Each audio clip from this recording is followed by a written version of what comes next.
বলি যে দেখ আমি তো রাতে ঘুমাইতে পারি না একা, তখন ওই রুমে থাকি 5 থেকে 6 দিন। নিলাম বাসর ঘরের ছবি নাই, ধরেই নিলাম কোনো কিছুর ছবি নাই, তার নিজের সাইন করা ছবি আছে, আমারটা কই?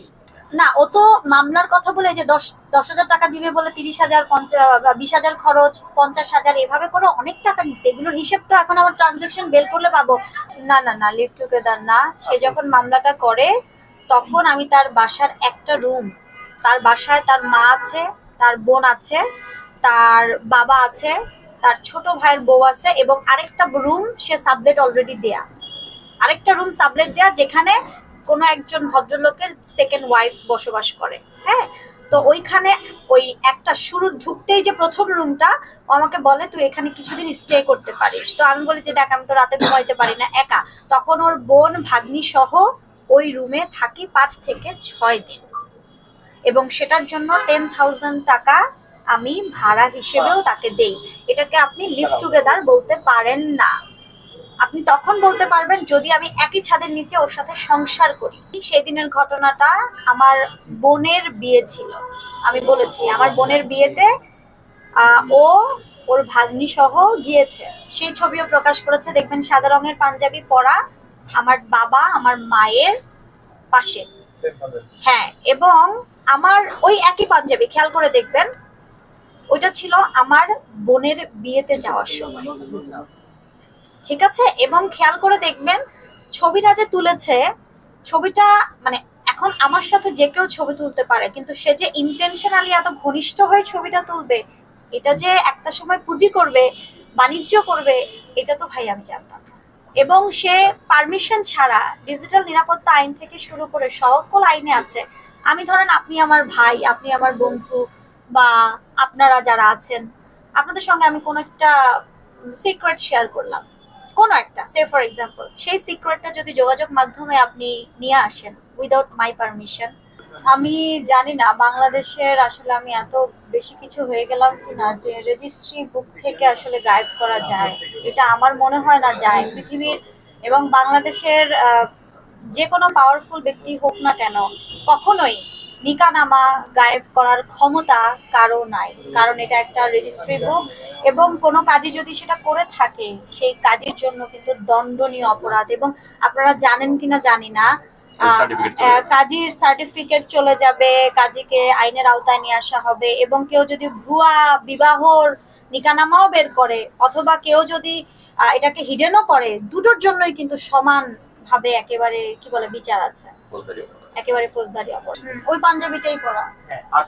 এখন সে তো আমার সাথে অনেক কোর্টে দৌড়াদৌড়ি করছে, এখন কোথায় গিয়ে কি সাইন করছে আমরা তো দেখতে পেয়েছি সোশ্যাল মিডিয়ার মানে কি বলে মাধ্যমে, আপনারাও সেটাকে খুব সুন্দর করে একটা ভিউ বাণিজ্য হচ্ছে সবার, যে পেছনে লেখা আকাশ বর্ষার বিবাহ সামথিং লাইক দ্যাট, গায়ে হলুদ নাকি বিয়ে, যাই হোক মানে 90 দশকের কিছু একটা বাসর রাত মানে বাসর ঘর, সেখানে তার বোন বসে আছে।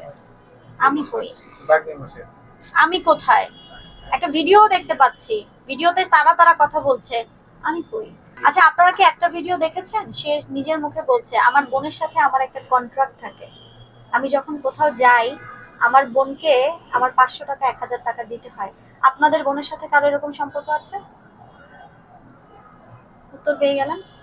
আমি যদি ওর বোনকে কোন মানে ওর বোনের, আমি কারো ক্যারেক্টার নিয়ে কথা বলবো না, এটার অধিকার আমার নাই, এটা যার যার ব্যক্তিগত ব্যাপার, কিন্তু কিন্তু এটা মাথায় রাখবেন, আমি কখনো আমার ভাইকে বলবো না ভাই আমার এই কাজটা করে দে, তোরে 5,000 টাকা দিব, এবং আমার ভাইও জীবনে ওই চিন্তা করবে না আমার বোনের এই কাজটা করে দেওয়ার জন্য আমার 5,000 টাকা লাগবে।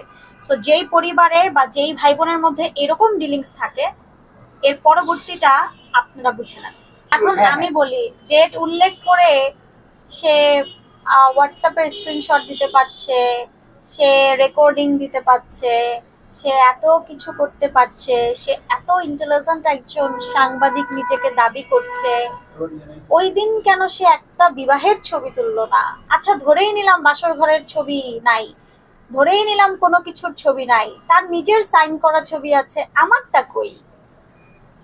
সে তো অনেক, আপনারাই তো দেখতে পাচ্ছেন, সে তো অনেক চতুর, অনেক চালাক, অনেক কি বলে দৃঢ়, অনেক বেশি পরিমাণে ইন্টেলিজেন্ট একজন সাংবাদিক, তার বাসায় 4টা থেকে 5টা ডিভাইস আছে, তাহলে কেন শুধু সে বারবার বলে যাচ্ছে আমার ডিভাইসেই ছবি?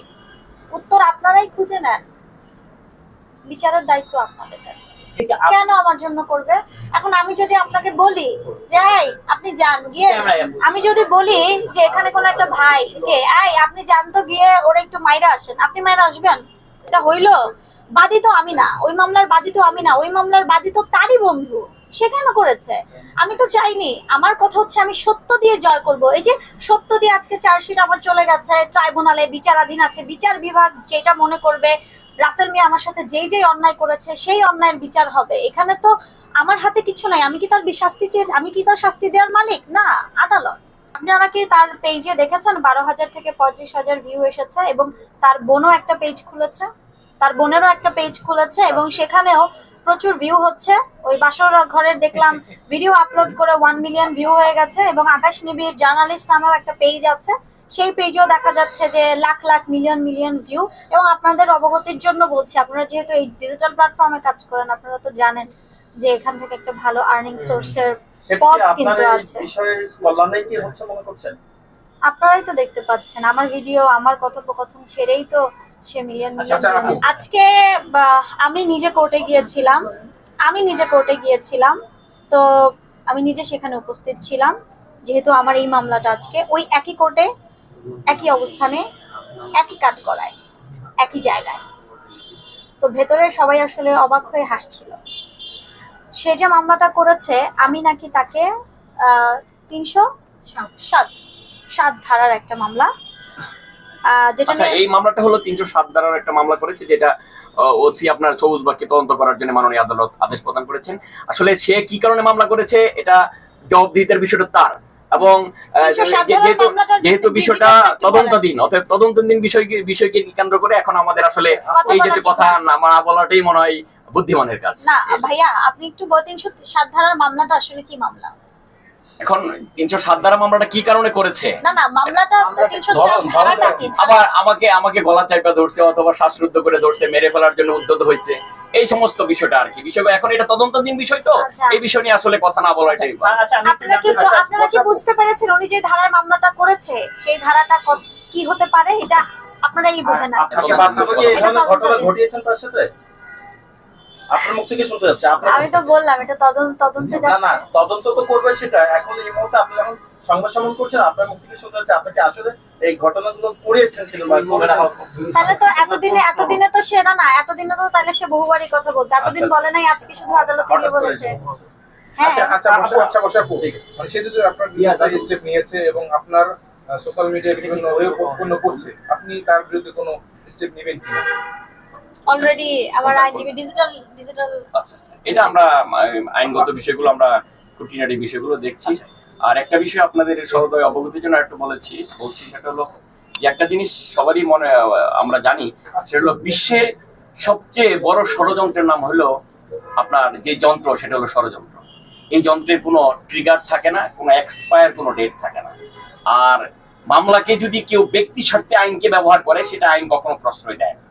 আর আমাদের বিষয়গুলো যেহেতু দুইটা মামলাই আজকে দায়ের হয়েছে, একে অপরের পক্ষে পরস্পরের বিরুদ্ধে মামলা করেছে, মামলাটা বর্তমানে তদন্তাধীন আছে। তদন্তাধীন বিষয় নিয়ে এইরকম কোনো বিষয় নিয়ে কথা না বলাটাই ভালো বলে আমরা সকলেই মনে করি। আমরা ওই পর্যন্তই থাকি। না, ও তো মামলার কথা বলে যে 10,000 টাকা দিবে বলে 30,000, 20,000 খরচ, 50,000 এভাবে করে অনেক টাকা নিচ্ছে। এগুলোর হিসেব তো এখন আমার ট্রানজাকশন বের করলে পাবো।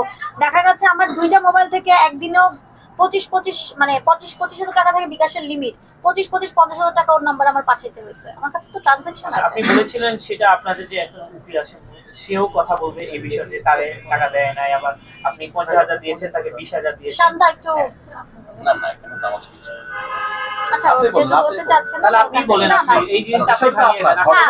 আপনি যেহেতু বলেছেন না আমি তো বলেছি যে আমার আইনজীবীরা মানে আইনজীবী তো বলছে না কথা, আপনিই বলেছেন। আইনজীবী তো আইনের কথা বলবে, আইনের ঊর্ধ্বে বলবে না, তাই না? তাদের একটা সীমাবদ্ধতা আছে, এবং আমিও যেহেতু এখন লিগ্যাল স্টেপে গেছি, আমারও একটা সীমাবদ্ধতা আছে। তাহলে একটা প্রশ্ন করি, সেটা হচ্ছে কি আপনি বলেছিলেন যে যখন ওরা মামলা দিয়েছেন তখন অনেক টাকা আপনার কাছে নিয়েছেন এই কথা বলে, তা আপনি করেননি আসলে?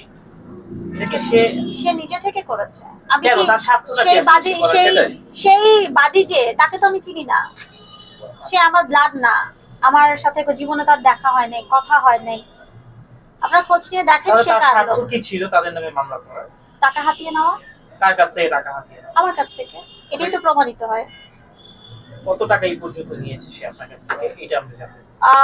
ক্যাশ এবং যদি আমরা বিকাশ ট্রানজাকশন যদি হিসেবে আমরা নিশ্চয়ই আদালত যদি বলে আমরা সেই হিসেবে যাব, কিন্তু আমার কাছে এখন পর্যন্ত মোটামুটি 8 থেকে 10 লাখ হতে পারে। আমার কাছে আসলে বেসিক কোনো হিসেব নাই, কারণ তখন তো যখন যা লেগেছে তখন তা দিয়েছে।